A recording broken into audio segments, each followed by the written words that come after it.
Hello and welcome to Take You to School with Dr. Tom Prichard. I am your host, JP John Paz. With me, of course, the star of the show, the former WWE World Tag Team Champion. He's one of the greatest trainers ever in the history of the business, the Doctor of Desire himself, Dr. Tom. Dr. Tom, how you doing today, sir? John, I was listening to Jim Cornette. You listen to Cornette's podcast, haven't you? Of Surely course. everyone in the world Yes. is listening to Jim Cornette's podcast. They have a repertoire. They go back and forth, and they don't just say how you doing today. They have something like Flying Brian, the Madcap Lion, the Greater Lion, all that, and Jim Cornette, The the Flying Rattling Neck Hawaiian, or the Flying podcast. Hawaiian, Oh, yeah, they whatever it mentioned is, the man. dogs, and yeah. Yeah, we need to do something like that instead, because every time you say how you doing, I go, yeah, I'm doing great. Now what? So we need to think of that something else because I don't know how many. I think the only people listening to this show are the ones who are. Well, Jason's listening to it. Yeah, Thank you, Jason, Jason. hello. Okay, so I think there's maybe 10 people, a total of 10. So There's more Barbara, than that. okay, there's two. Hey, Barbara, hello. Hello, Jason. Hello, So we Barbara. need to have something where people will say, "Gee, I'm wondering what they're going to say next." But anyway, because I was listening to Cornette talk about Bischoff the other day, and I don't remember which part it was because I went down a rabbit hole with his stuff. But Jimmy's always been entertaining as hell, and he's a smart guy too. So yeah, maybe that's the key to having a successful podcast: be entertaining and smart. Which nobody in this class right here fits. Yeah. So yeah. Well, Cornette, he's the master. He's a genius. But somebody said that he doesn't talk about Bischoff that much in the show, and I've heard him rip Bischoff on the show. I mean, not that you should be ripping Bischoff, but I've heard that bunch. No. It was an older one talking about Eric Bischoff's. What I can't remember because there were so many. I listened to about like 5 in a row, and anyway, so we got to come up with something. But an encyclopedia of knowledge. Well, thank you, Barbara. It's something. I'm not sure if it's an encyclopedia knowledge, but it's some kind of knowledge. Now, I want to talk about Roman Reigns and the Bloodline, but I know with you and your history with Reigns, you go back quite a ways with him to FCW, right? That is correct. He was always a standout guy. He was one of those guys you knew, again, looking at the size, looking at his bloodline, pun intended, where he came from and what he grew up around. How could he not be a star? So Roman Reigns, from the first time he walked in, you looked at him and you knew he had something. And it's just history is proving that the Samoan dynasty is alive and well and is going to be around for a long, long time. And so far, they've the Anoa'i family has really dominated professional wrestling. So I like Roman Reigns. I've always liked Roman Reigns and thought he was a hell of a talented guy and a smart guy too. When you go all the way back to FCW, did you think like, oh, this guy's going to be the face of the company? Or you can't really foresee something like that. I hate when people say, yeah, I knew it all along, but you kind of knew with his pedigree and with his talent that he was going to be a main guy. He was going to be a Star Burge. Hey. Yeah. But he was going to be a guy at the top of the cards, and it fell into place. He had his promo war with John Cena, or promo experience with John Cena. One of the famous ones where you could see he knew what he wanted to say, but he lost track. And John says, "It's okay. It's just a promo, kid. Come on." And he handled it well. So, when they came as the Shield, he and Seth and Moxley, they were really tight in FCW, and it just showed that carried over, and you could tell it was real. And I think everybody could see that this guy was going to be at least figured in for a couple WrestleManias down the road, and he so far has surpassed everybody's expectations, I really think. Barbara wants to know if he brought something different to the table, being from a wrestling family. Thank you. Well, I think everybody comes into this with something different and unique. And Roman Reigns was a football player. He was an athlete, and he brought his. You can't teach charisma. you can give pointers and suggestions, but when it comes right down to it, he's authentic, and that's really what he brought to the table. He really comes from a wrestling family. He's got a long line of relatives who have really made a name for themselves in the wrestling business, and it only made sense that he learned and fell in love with the process of becoming great. So I think the main thing he brought was his authenticity and being who he was when he stepped in the ring. You know, he's an easygoing guy until you make him mad. And that's not just on TV. That's in the back too. That's in life. And so, you know, when you're someone like that and you're that cool in the sense that you know how to keep your cool, and he did. At the same time, I've seen him lose it a couple times, and nothing major, nothing big, but you could tell he meant business, uh, and and you need to leave him alone at the time. So, yeah, I think his talent and just being who he is was certainly something that people gravitated towards. And how could you not? There was a time, I think it was Kevin Owens actually. He busted his eardrum, and apparently it was an unplanned spot. He busted his eardrum, and he put a receipt onto Owens. You could see Owens had a black eye. Wasn't pissed. Obviously, Owens knew it was coming, but you could tell he pissed him off. So he's like, "Okay, here's your receipt," and he gave Owens a nice shiner. And that's all it is. You know, all is fair in love and war and wrestling. And so I think that everybody understands going into it. You know, you potato me, I potato you. Now we're even. Let's continue on. And some guys take it personal, but Roman Reigns and Kevin Owens are both pros, so they understood what was going to happen. So those are things that you can't control, and you move on from it. And Dizzy Burge, I like it. And then, oh, there's another Dizzy Burge. Wow, look at that. And Yes, mother. Look at that. There's two of them. Wow, interesting. From Digital Warfare, you could see the natural shine from day one with The Rock in Memphis as well. yes, you could. That's what I mean. There's a certain swagger that Rock had. There was a swagger that Roman Reigns has, and uh, I don't know if that's teachable. You can preach about it all day long, and you can tell people where to look at it and find it and see if you can mimic it, but it's never as good as the original. And mimicking somebody and doing the same thing, I've been guilty of it. I think all of us have been guilty of it. You find out that there's a reason why those guys were so far and above everyone else. It's because they were unique and original, and you really can't mimic or copy that to their extent. But you can find ways to make yourself marketable and make yourself even more of a star, by uh, being that star, being that guy, coming out and having people want to listen to what you're saying, and have people look at what you're doing in the ring and make an impression. Rock did it, and so did Roman.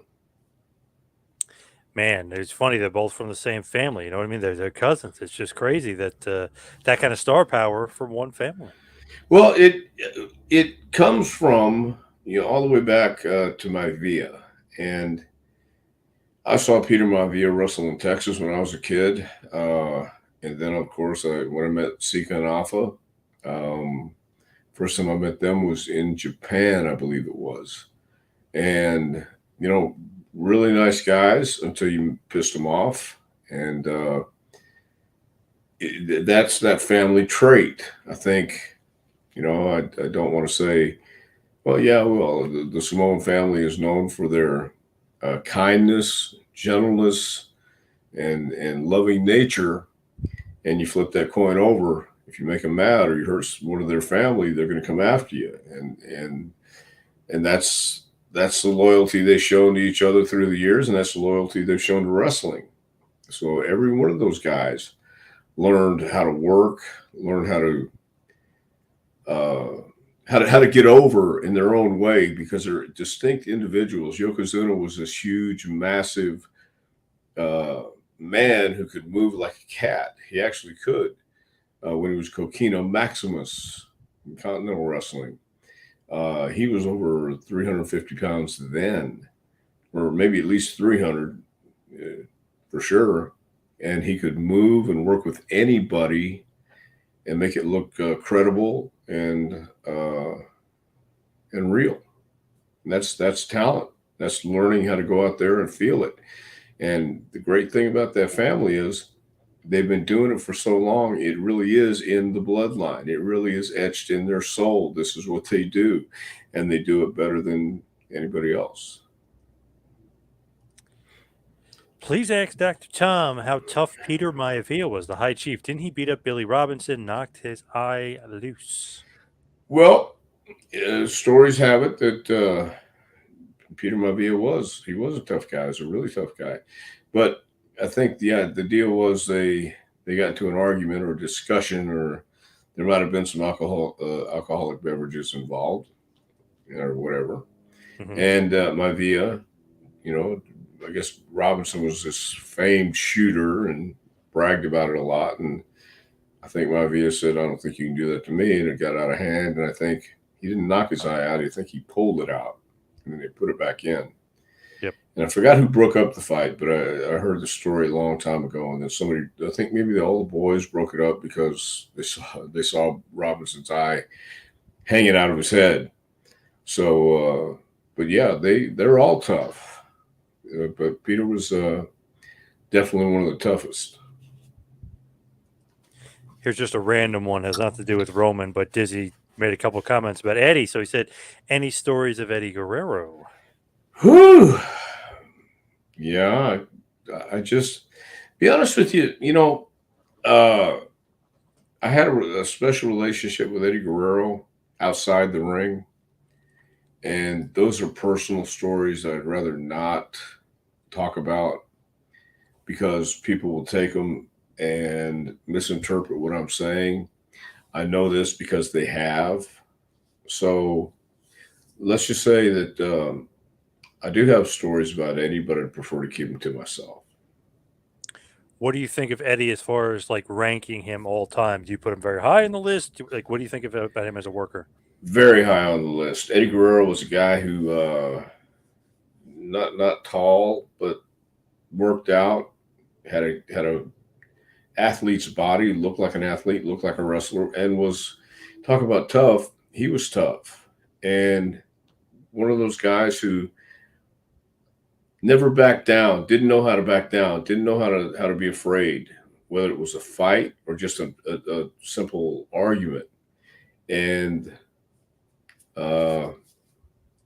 yeah, I rank him very high, and he came into WWE, WWF, and when he held the title, he took it. There was a lot of pressure. There's always pressure on the main man, the main guy. Anyway, if you're the world champion, you're the guy they look to. And if houses are great, then you're great. But once it drops off, then you know what's going on, what's wrong, why aren't you drawing anymore? And Eddie took that personal, and that's a lot to carry around. But I rank him very, very high up there, and I think he was a great champion. I think he was a great guy to put in the ring against a guy like John Bradshaw and have that kind of bloody match he had with JBL. And at the end of the night, there's blood all over the mat. They're laying there, and that was Eddie came from Mexico and Texas, where the blood and guts were pretty much the norm back then. And he watched his dad, he watched his brothers, all wrestle and do that style. So while that wasn't necessarily WWF style back then, or WWE, I think, Eddie and John got to go out there and have that kind of match. And John, being from Texas, he saw the blood and guts too. He wrestled in the Sportatorium and around the Dallas area. So I don't know anybody else who could have done that the way they did it with the drama. Blood usually added drama to the match. And this, If you go back and watch it, it was, what pay-per-view was it? Where What was it? Bradshaw and JBL, or huh? Well, what was it? Was it Judgment Day? Judgment Day Maybe 05, maybe? whatever Oh, it that was. bloodbath. That match is awesome. I love that match. Yeah, it was. I think if you just type in Eddie Guerrero JBL Bloodbath, you'll find it. And Yes. uh, I don't know of any two other guys that could have pulled that off the way they did. So, uh, that alone takes both guys willing to go out there and do it and put their heart into it, and they did. Man, Eddie felt it every time he stepped out in the ring, and so did JBL. I had the year wrong. Judgment Day 04. It was. Oh, Yes. four. Yeah. Okay. Well, Which would if make sense. Obviously, his title run was in 04, ended in 05. Yeah. okay. Well, anybody who wants to see a hell of a match with Eddie Guerrero, any match he was in was pretty damn good match. But that match in particular is one I look to and say, I don't know anybody else in the company at that time who could have done it. It's funny. I was actually, this is probably about a year ago, I was talking to JBL about that match and that feud. And he was saying to me that the company kind of was like, all right, Angle's injured. Lesnar's not around really. Big Show got hurt. Like they were like, okay, like they kind of threw it together with no expectations, and it like blew everybody out of the water. Like, wow, these two are amazing together. Eddie went up to him before the match. He's like, they think that this is going to be nothing. It's going to fall flat. We're the main event. They have no expectations. Let's kill it, and they killed it. Yeah, yeah. That's the kind of guy Eddie was. He was always overachieving and wanting to prove everyone wrong. So, uh, and in his personal life, it was the same way. He was always wanting to make sure that he was doing the next right thing, and knowing that he could go out there and he could perform at a top level, and he was chomping at the bit to prove everybody wrong who said he couldn't. Yep. Hello, Phil. Phil says one Well, of his prized pictures is standing between Chavo and Eddie. He was butter in the ring. Amazing. How could he not be? yeah, how could he not be? He came from a wrestling family as well, and it. We talk about all the guys that come from wrestling families and how much pressure is on them, and no one can understand until we step in their shoes. And then again, it's impossible to step in their shoes. So you have to look at guys like Eddie Guerrero, and I'm going to put Brad Armstrong in that same category because he grew up with three other brothers and a dad, who was in the business and who was like a mythological hero in the South. He was both bad. Bullet Bob Armstrong was a bad dude in the South or wherever he went, and Gory Guerrero was a hell of a wrestler in his day in West Texas and El Paso and Juarez. And growing up watching that, seeing your dad be this hero or villain to thousands of people, either as a kid it'll make you want to do it or it'll make you want to run from it as fast as you can. So I've seen both. Um, there's a couple, I won't mention any names, but there's a couple guys who, had a father. Uh, well, one instance I'll use is the assassin and Tom Ernesto. The assassins, Jody Hamilton and Tom Ernesto, were awesome heels during their heyday, and they had kids too. But I think that was something that always weighed on Tom and Tim Ernesto growing up because their dad was so incredibly great as a heel and as a masked heel, especially. And they told some incredible stories in the South. So anybody that grows up in a wrestling family, uh, they're going to have some stories to tell, good and bad, I think. Ibsen says, hello, we're here early. Yes, we are. It's today. Yeah. Yes. Yeah. I had Not stuff a to do 2 hour today. special. So. Not a 2 hour special. No. It's funny though, if you look at wrestling families like Guerrero's, like you said, the Armstrongs, and of course we're talking about Roman and the Bloodline. A lot of them end up being good, and I don't know if that's just good genetics, good training, just it's in their blood, or what do you think? All I, in between.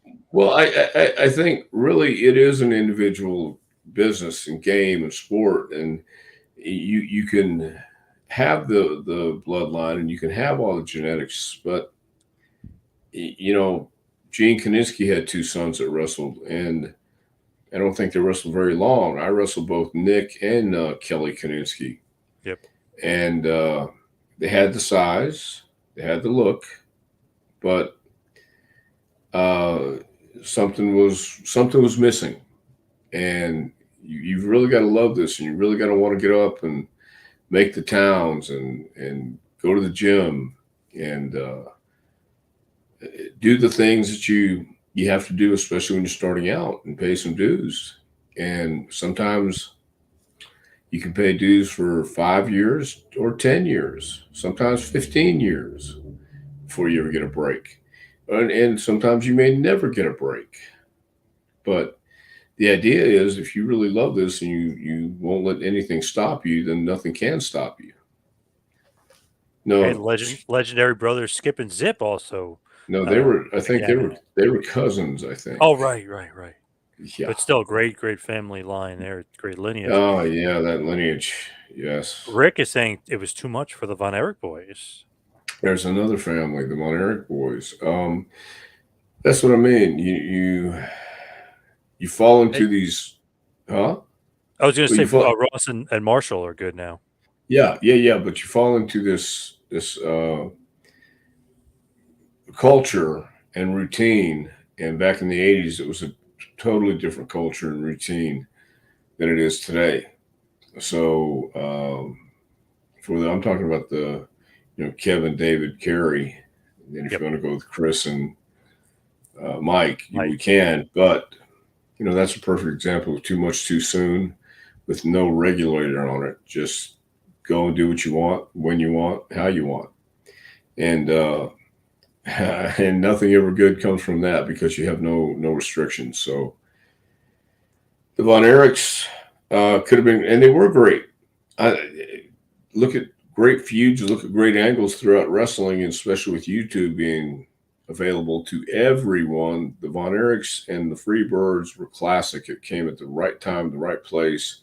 Those damn Freebirds came from Georgia, and they were their friends in the beginning, and then all of a sudden they turned on those Von Erich boys. Became the hottest heels in Dallas. So, yeah, I think it was too much for the Von Erich boys. Ibsen wants to know, have you ever had a hand in training Umaga's son or Haku's son? Haku's son, yes. Omaga's son, no. But Haku, he was Donnie Marlowe.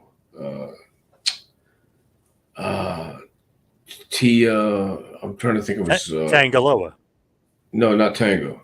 No, I'm talking about Donnie Marlowe in FCW. Yeah, he's Tangaloa, and the brother is Oh, I'm sorry. Now Yeah. he is. Yeah. Yeah, you're right. Yep. Okay, I'm sorry. Yep. Long day. But yeah, he did in the FCW, and what a great guy he is too. Great kid, great person. Not a kid anymore, that's for sure. I saw him not too long ago.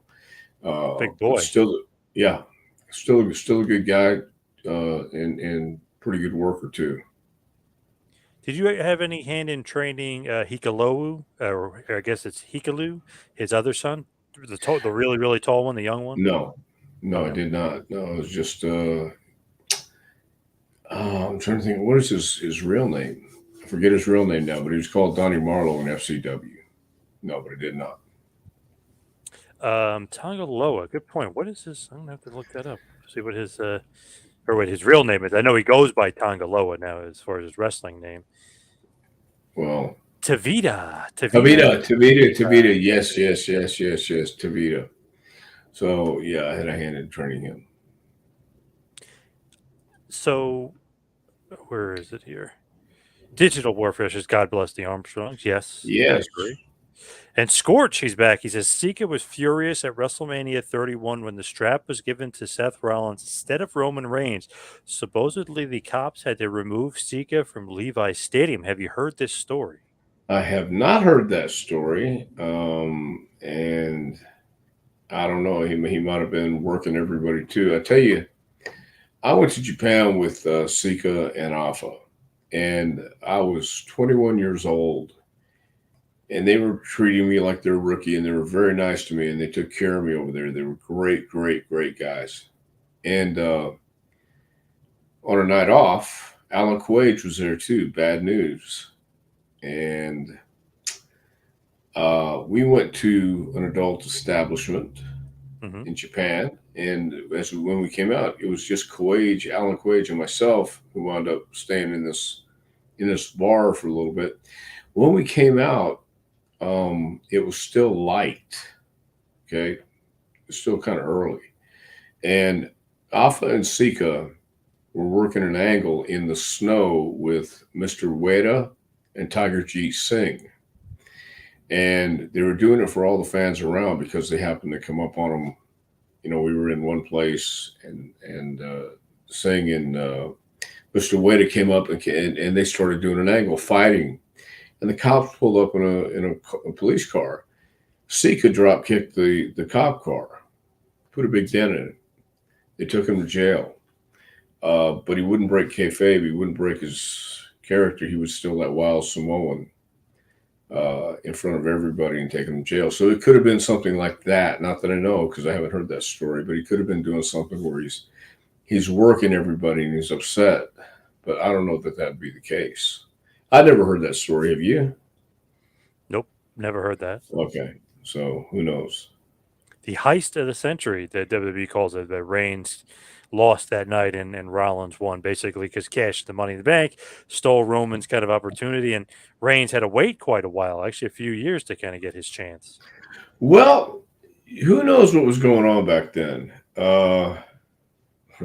Who knows? I wasn't there, so I really don't know. I don't have any insight to that one, but that's how it goes. He's doing pretty good now. Both those guys are doing pretty good now, so it Yeah. worked out okay for him.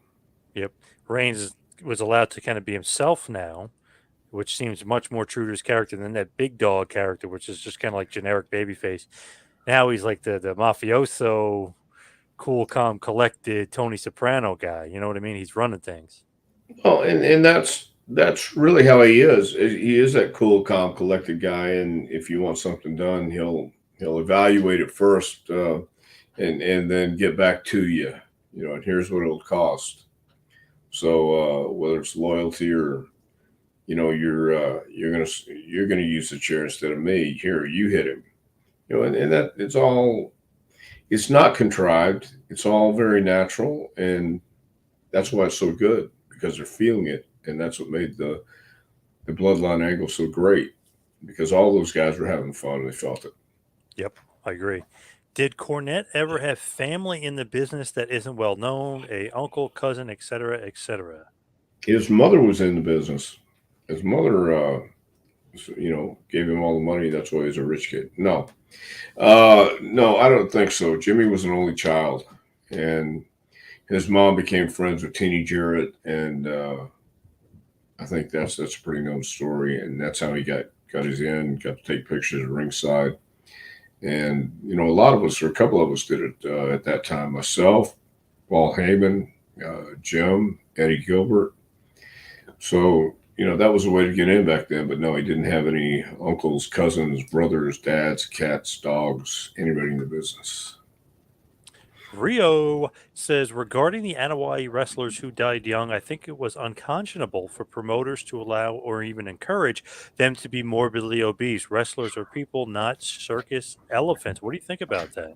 I don't know that they encourage them to be morbidly obese. I just think that that's the body type they were born with, and you know they were big guys. I don't know if it was an encouragement or they certainly not. They didn't discourage them because they looked the part. It's showbiz, and if you have a big bad looking guy, um, it's the presentation is everything. Kokina, Yokozuna, big man. But you know, eventually, when he was getting so heavy, I believe WWE did try to help him and send it off to lose some weight, but unfortunately, he didn't. And I think you know these days, even more than ever, WWE for one wants to make sure the guys are healthy, and that's why they instituted the drug policies and have doctors and the trainers and things like this now more than ever. I think today that they're looking after the guys. So I don't believe you can blame anybody except the person himself. I remember when Dusty Rhodes came back, and Dream told me this himself, that Vince had said he didn't have to worry about booking anymore while he was here. But he wanted him to get in shape. He wanted him to be around for a while, so he wanted him to lose some weight. So there are some people, and especially promoters, who want to protect the guys, and sometimes you can't protect yourself, or they can't protect the guy from themselves. So they can't be with him 24 hours. You can help, but it's really up to the person. Did you see the Dusty A&E biography? I thought it was great. Yeah, I did. I really It thought was it was great. very good. Yeah, one of the better Yeah. ones, I think, for sure. It was excellent. Yeah, but thinking about that, how could it not be? Dusty has so many great promos out there, and he was actually uh, a true icon. He was an attraction like Andre the Giant. He would go to different territories. He would do these things. So there is so much material that there's no way it couldn't be great. WWE does the best documentaries ever, and especially when you have uh, a subject like the American Dream, Dusty Road, how can you go wrong? I thought it was excellent. I really did. Loved it. Dizzy saying the Hart family also were great.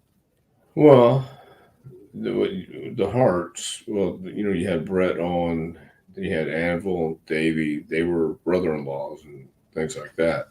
Dynamite, So, Owen, Brad, Dynamite, Stu. Yep. yeah, yeah. It's a familial. Is that what it is? It's a Sure. family business. Yep. Yeah, I mean, no matter what, even now that WWE has been sold, you're still going to have families and cliques and people who want to work together, and you'll have people who don't want to work together. So it's cooperation. Terry Donahue says that, hey, Dr. Tom, much love to you. All right. Thank you, Terry. I appreciate that. Nice. Use all the love I can get. Here's a question for you. Did any other family members of yours ever join the business? I'm hoping Hmm. they mean other than Bruce. I was going to Maybe they say mean other than Bruce. no, nobody other than Bruce. Bruce and I were the only ones who wanted to do this stuff. My brothers, I had total of three or five. It was four of the brothers, so Bruce and me, and then three other guys, and they were all into music.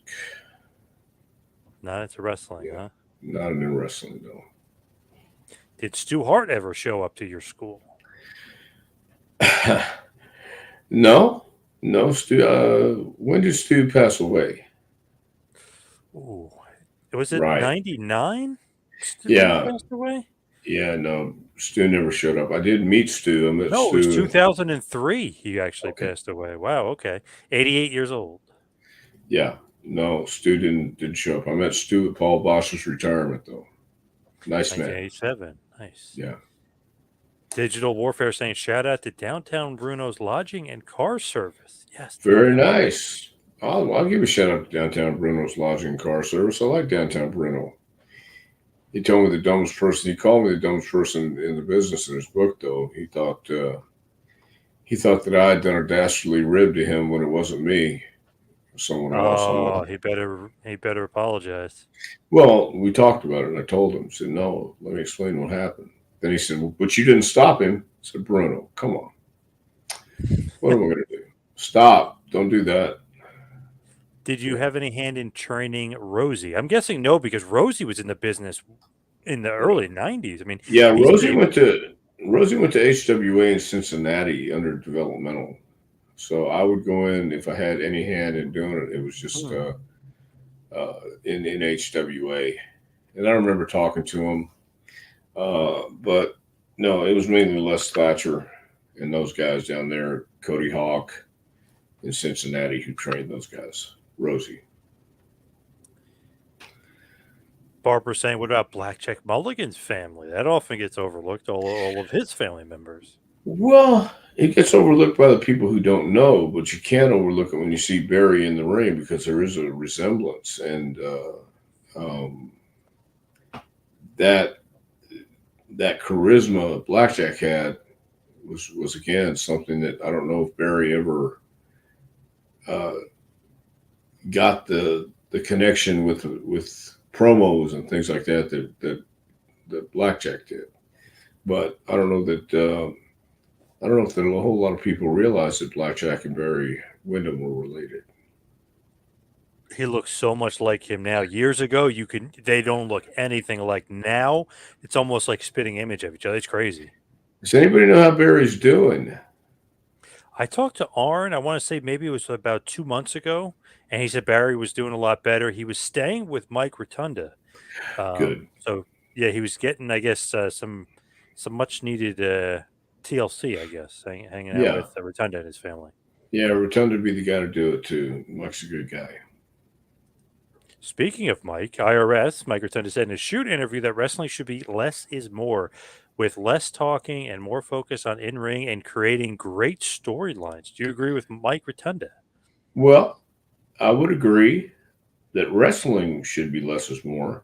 But what we're seeing today, I understand, isn't necessarily wrestling. And I've heard people say wrestling is whatever you want it to be. So, okay. But Let's not go for, crazy with that. yeah. But the thing is, uh, people don't understand less is more until it's basically too late, I think. You don't understand about working smarter instead of harder until you get over that line. But it's the basics and fundamentals, and I say this all the time, that never go out of style. If you can't lock up, if you can't walk in the ring, if you can't do a basic headlock or a basic takedown or a basic story, which has a beginning, a middle, and an end, then it doesn't matter what you do because they're all just moves for no reason. And that's what's getting lost on people today. Although I understand liking the high flying and high risk techniques, I understand that because it's cool looking. It really is. But you have to do it at the right time. We just watched Steamboat Savage again this week Nice. from WrestleMania 3. And I was explaining to the guys, watch what they do here. And do you remember the finish? The guy didn't remember. He just watched it 2 months ago. Well, the finish was a small package. Basic of basic finishes. Basic of basic pins and roll-ups. An O'Connor roll-up, schoolboy, small package, a backslide, an Oklahoma roll.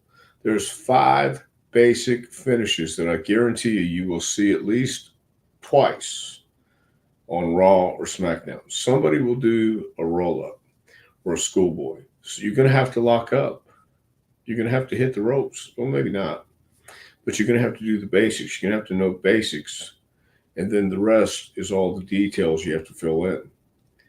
So Mike is right. In wrestling, less is more. But today, it's not so much about the wrestling. I agree. They want to know, is Dr. Tom the toughest in his family? Did he beat up his brothers growing up? I've been accused of that. I have been more maliciously and viciously accused of doing things like that, but I plead the fifth. Wasn't Bruce a football player? And I know you both were karate champions. Bruce couldn't handle himself. I mean, he's a big boy. Yeah, I'm not saying that at all. I'm saying Oh, I've okay. been maliciously and viciously accused of that, Okay. and I'm pleading the fifth on that. I am not going to delve in that territory because all it will do is open up a can of worms and get me more text messages. Do you think if you and your brother entered a karate tournament, who would win the tournament? Well, I would win the tournament, of course. All right. Okay. Sure. Thank you. All right. Scorch wants to know, I liked the team of 3 Minute Warning, Rosie and Umaga. Their theme song was always very catchy. Yes, they were awesome. Great team. Well, again, it was a combination of family and getting along and having a good time. So yeah, they were great. They were great as 3 Minute Warning, Especially and Umaga. He was awesome. yeah, yeah, they really were. So I mean, thank God they found that. Brooks, always good to see one half of the greatest tag teams in the wrestling business, the Heavenly Bodies. Wow, is that the first time you've ever heard that being uttered? The greatest tag Why team would you? in Why would wrestling. you think that would be the first time I've ever heard that? I don't know, Why Midnight would you think? Express, the Why would you Steiner think that? Brothers, the Road Warriors. I don't know. Heavenly Again, Bodies. Wow. I mean, again, I love why? that team. Why would you think FTR that? loves that team, the Heavenly Bodies. I know that. Of course they do. Of course they do. You know. So, yeah. Well, hey, Brooks. Thank you. No, yeah, that's not the first time I've ever heard that, John. Brooks also wants to know, what do you think of this year's WrestleMania and the merger of WWE and UFC? I know we talked about it last week, but Yeah. what do you think? WrestleMania 39 was awesome, and I think the merger with the UFC and WWE, that's going to be interesting. I saw a picture today of the new building, the new office. Yep. Did you see that one? Yes. So they're going to have everything under one roof. From you don't have to go down a couple blocks to the TV studio anymore. It'll be right there, and I'm sure. Look, Vince knows what he's doing, regardless of what anybody thinks. But UFC and WWE, that's a great matchup because crossover, and you got a lot of fans who be introduced to WWE and vice versa. So, I think that we'll see a change in the product a little bit. And, when you have Riddle, you have Brock, you have guys like, who else did Lashley. UFC in it? Lashley? Yeah. So, I mean, when you have guys like that in pro wrestling and you have an interest from UFC and uh, MMA fans, I think it's going to be very, very interesting. And I think there's going to be a lot of new fans turned on to what pro wrestling is, and we'll see where it turns from there because there are people being born every day. There's a sucker born every day. When I heard that saying, I thought, now wait a minute, does he mean there's a sucker born every day, as in we know how to swindle you, or is there a sucker born because they're sucking on the teat? There you go. Okay, thank you. Yep. Yeah, Suck it on the but teeth but of the but on business. the Yeah. teat of the business, thank you very Yes. much. So, yeah, you never know, but I like the fact that they're merging. It's going to be very interesting. Terry's saying, boy, the times have changed. I agree. Yes, they have, but everything's changed. We didn't have cell phones, we didn't have cameras, we didn't have all this stuff when wrestling was wrestling, and there was very few people. It was still a closed society. And these days, anybody can be a star. You can get a YouTube channel and be famous for 15 minutes, or you Yep. can tape your own show. You can put it on your own YouTube channel or Instagram, and everybody will know who you are. So, and Jimmy Del Rey, yes. R.I.P. Yes. Brooks says he is a devout Heavenly Bodies fan. That's why he said much love. Well, I appreciate that, Brooks. And even though John thinks that was the first time I might have heard that because the Heavenly Bodies weren't the greatest of all time, I'll even admit that. We weren't the greatest of all time. We stole from the greatest. We Yeah. committed You grand guys were larceny. awesome, though. You We guys were committed awesome. grand larceny on a scale of 10.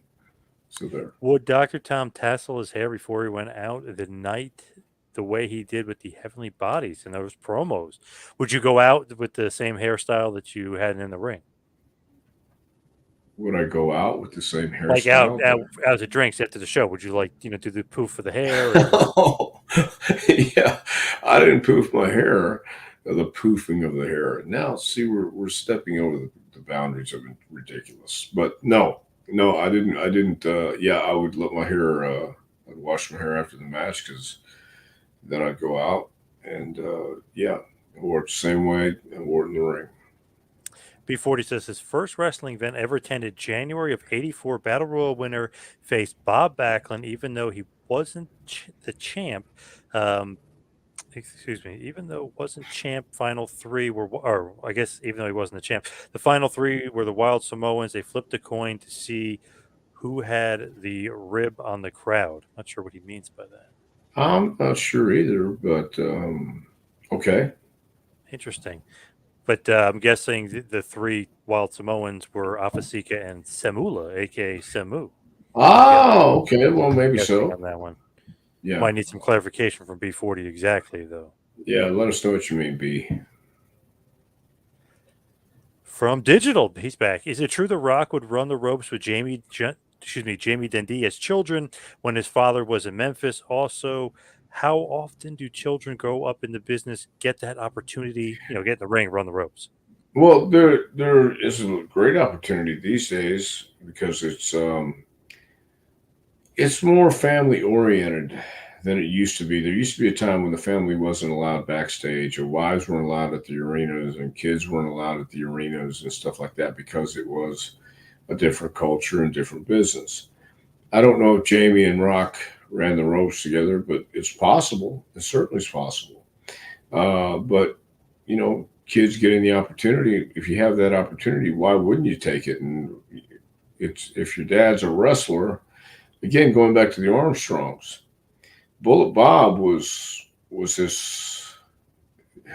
I mean, he was the hero of so many in the South, and Brad and Scott, Brian, and Stevie would go, and they were always somewhere to be seen in the arena. I don't know if they got in the ring before or after the matches, but it was. I remember talking to them and talking about the fun times they had on the road with their dad. And then when I got on the road with Bob and Brad, I could see why. So I think how often do kids get the chance to do that growing up in the business? Well, these days, with WrestleMania and all the pay-per-views and the family part of that is pretty strong in WWE these days. From Big Timers Club, Dr. Tom, do you drink Bud Light? That would be a no, even before all the controversy. I didn't drink Bud Light. Gives I me a actually headache. prefer Modelo. Well, okay. Yeah. When I'm drinking beer, it's going to be a Miller Light. Oh, I like Miller. Yeah, yeah, for Yeah. sure. Okay. B40 says, "Did you enjoy the Smoky Mountain barbecues?" I'm gonna guess yes. I did very much. I had a blast there. And that was a great thing about, Jim. Jim Cornette knew about fans. Enjoy, we were fans and we're still fans uh, of how it was and the wrestling business and the love for it, the passion for it. And when people come who appreciate wrestling for what it was back then and were respectful of it and just enjoyed being around what the business was. And back then it was a matter of, we didn't, on the barbecues, you didn't have to be a complete heel and an asshole to people. But at the same time, you had to keep some kind of professionalism and treat people nice uh, and they realized what it was. But I had a lot of fun with the barbecues. It was great. Andy says, "When you were in the USWA around 1990, question mark, around 1990, your promo style was very reminiscent of Roddy Piper. Was that intentional?" Yeah, I felt more comfortable like that, and it kind of fell into it. And I even told Piper that, and he said, "Don't worry about it. You're doing great. Just keep doing what you're doing." But that's what I was talking about. You can never imitate the original. You can never be as great as the original. And I realized that. But that's that's how I was feeling back then. That's how it came out, and I just said, "Great, let's do it." Terry says, they pulled the new Dr. Tom 2023 Panini Prism autograph. Was very excited to add that to my collection. Did you know you were a Panini Prism autograph available in I the believe, yeah. trading I cards? think I did Wow, that nice, last. I think I did that last year. I signed those last year. nice, Yeah. nice. Digital saying you always poofed your hair. LOL. Oh, very nice. I probably did. I just forgot about it.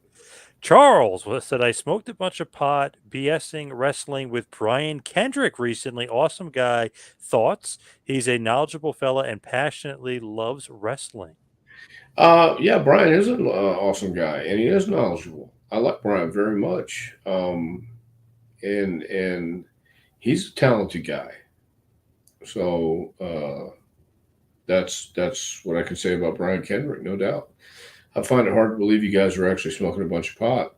Just kidding. Just kidding. Yeah, I Uh, mean, why wouldn't yeah. you? If you know Brian Kendrick, yes. Yes. Yeah, I know Brian. Yes. Yes. Jason said, I've noticed the WWE stock prices have gone up since the sale. Yeah, $102. A record breaking. They really kicking Fantastic. ass. There you Really go. kicking ass. Hey, Yeah. maybe that Vince McMahon guy kind of knows what he's doing a little bit, it seems like. I Well, don't know how, but it seems like he does. yeah, that's what I said earlier. He does know what he's doing, and people should be thankful that he's doing what he knows, and he's making money for everybody, especially the stockholders. So, yeah, people should stop and look for a minute and realize and look at the big picture. Don't have to like the guy personally, but when it comes to business, and that's what he's all about, he knows what he's doing, and he's been looking for a while somebody to sell it to, and it made sense to sell it to the UFC. So we'll see how much it goes up even more. Yeah. You and Jimmy Jam McGarvin had the best hair in the 80s and 90s. Do you agree? I will agree, but Jimmy Jam is bald now, so I'll take that prize. Isn't that funny how that happened? And you That still have all is, your hair. Pretty crazy. yeah, yeah, it's kind of great, man. I'm gonna have my hair till I go. I think. I hope. Nobody in my family is bald, so we're good. Hey, do you know the difference between a bald guy and an egg? No. Eggs get laid. Okay. I don't know, bald guys, me included. I mean, I'm sometimes just saying, I think people are used to it now, I feel like. if the food shits, wear it. Yep, Go ahead. yep. And he wants to know if you ever worked with the Maestro, aka Robbie Eagle. I might have worked a tag match with Robbie. I've known Robbie for a long time, but I don't think we ever had a singles match. But we might have worked a tag match with Robbie. He's a very good worker too. Charles says, whatever happened to the Smoky Mountain title belts? Who has them? I believe they are on Jim Cornette's wall in his office.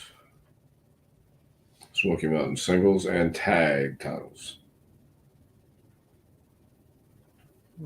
Interesting. Yeah. Mitch Miller, what's Dr. Tom's headlock of the week? Remember, he did this last week. It was a great suggestion. What's the headlock of the week? What's the pick of the week? Pick for beating? I'm not sure what that means anymore. What did we pick last week? What did we do last week? Betting. Betting. Sorry. Yeah. Number one. Okay. Yep. Beating. No, not beating. It was betting. Yeah. Okay. Well, thank you. Yeah. Okay. What are you betting on this week? What's the lock of the week? The headlock of the week, if you will. I'm betting for the NWA to destroy Australia in their tour. That's what I'm betting. The NWA left today, I think, for their tour to Australia with Kenzie Page, Silas Mason, and a bunch of other people, man. And I'm so glad to see those guys taking off, getting to travel internationally and get some experience under their belt. Kenzie Page came to us at 16 years old, and she's 21 now. It's amazing. I didn't realize it was that long, but she started with us about 5 years ago, and she has really made inroads. She won the inaugural Women's NWA TV Championship this past week, and Silas Mason, the Thrill Billy from Maryville, Tennessee, or as they say here, Maryville, Tennessee, is really making a lot of strides, and he's getting people on his side, man. He's one of those guys you look at. He's a big boy. He's a big boy. He's got charisma. He knows what he's doing, and he's still learning, and he's still going along, and he's progressing every time I see him. So my headlock bet of the week is watch out for the NWA. I mean, I know a lot of people say what they say, but just give it some time. Check it out because they're making some they're doing a lot of interesting things, and I can't wait to see what happens this next year. We'll take one final question from my buddy Michael Rubin here. Hey, Dr. Tom, do you think Roman Reigns could carry the belt for 6 years like Bob Backlund did? I don't see why he couldn't. I really don't. I mean, when he's hot, and if he's not cooling off yet, don't cool him off. I don't Business is see it. up. Yeah, if business is up, the stockholders are happy. I don't see why he couldn't carry the belt for 6 years. I agree. I almost thought you were going to sing Hank Williams there. The business is up and the stock market's down. You only get mugged if you go downtown. That's what I thought you were going to say. But Well, that's a country boy can't survive. yeah. Barbara wants to know, where can everybody get the book, A Must for Future Champions, of course, the pro wrestling curriculum? Barbara, you are awesome. You can get that book by going to jpwrestlingacademy.com. It's on the front page. Actually, you have to click training, and then you'll come up on the front page. And you can order that book. Go to jpwrestlingacademy.com. Also, if you're interested in training with us for the summer session coming up. Nice. Of course, you can follow me on Twitter and Instagram at 2Man Power Trip. Check out the website, tmptempire.com. You can follow Dr. Tom on Twitter at Dr. Tom Prichard. Dr. Tom, what else you got going on? We're in our second week of the spring session here, getting ready, and everybody's working hard. And that's really about it, John. Slim says you're the man, by the way. Well, thank you, Slim. Appreciate it. Dr. Tom for Hall of Fame again. We're going to have to wait for 2024 for you think? Yep. You think 2024 is my year? Awesome. Yeah, we'll see. Wait. Yeah, we'll see. Yes. Ken Patera, his book coming out, and we were mentioning it before. Medusa's book. Yes, we were. Is coming out. Hey, I will give a plug to Medusa's book anytime. She's a great lady, man. She really is, and I have a lot of fun with her at NWA. She really is cool. Hannibal saying, is Dr. Tom a part of Candido's Dark Side of the Ring? Yes. I don't know if you could say, but yeah, okay. Yes. Should be a good one. It's actually not just called Chris; it's called Chris and Tammy. So that'll be good. Yeah. It was a tough one to get through, but hopefully they don't cut me out. So yeah, maybe we can't say it yet. I don't know. I'll message them right now. You better get Dr. Tom. Okay. That might seal the deal. Make sure I'm not. So. All right. Thank you, everybody, for all the great questions. Thank you, everybody, for listening. See you right back here next week for a little Take You to School with Dr. Tom Prichard. We'll see you next week, folks.